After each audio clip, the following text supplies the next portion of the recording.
Hi guys, ఈరోజు నేను చెప్పబోయే టాపిక్ ఏంటి అంటే టీనేజ్లో అమ్మాయిలైనా అబ్బాయిలైనా వాళ్ళ లవ్ అనేది ఎట్లుంటుంది అని అంటే జస్ట్ అది అట్రాక్షన్. ఎందుకంటే వాళ్ళకి ఆ మూమెంట్లో హార్మోన్స్ లెవెల్స్ అనేటివి చాలా యాక్టివ్గా ఉంటాయి. అందుకే అమ్మాయిని చూస్తే అబ్బాయికైనా, అబ్బాయిని చూస్తే అమ్మాయికైనా అట్రాక్షన్ అనేది కలుగుతుంది. అందువల్ల వాళ్ళు దాన్ని ఏమంటారు అని అంటే లవ్ అనుకుంటారు, లవ్ అని చేసుకుంటారు. ఆ చేసుకున్నది కనీసం ఒక 1 మంత్ 2 మంత్స్ ఒక వాళ్ళు చదువుకునేది ఆకుంటుంది అనుకుందాం. వన్స్ వాళ్ళు వేరే వేరే స్కూళ్ళకి వెళ్ళినా, వేరే వేరే కాలేజ్లకు వెళ్ళినా కూడా చాలా తక్కువ పర్సెంటేజ్లో వీళ్ళు వాళ్ళని గుర్తుంచుకుంటారు. బట్ ఒకసారి చేంజ్ అయినాక కొందరు ఎట్లుంటారు అని అంటే మర్చిపోతారు కంప్లీట్గా. మళ్ళీ వేరే వాళ్ళని కొత్త ఎత్తుక్కుంటారు, అబ్బాయిలైనా అమ్మాయిలైనా.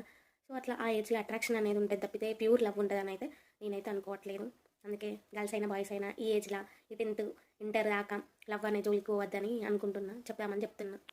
ఆ వీడియోస్ కనుక మీకు ఇంట్రెస్ట్ అనిపించి చూడాలనిపిస్తే మాత్రం లైక్, షేర్, కామెంట్, సబ్స్క్రైబ్. మీకు ఏమన్నా క్వశ్చన్స్ ఉంటే కూడా నాకు కామెంట్ సెక్షన్లో కామెంట్ చేయండి.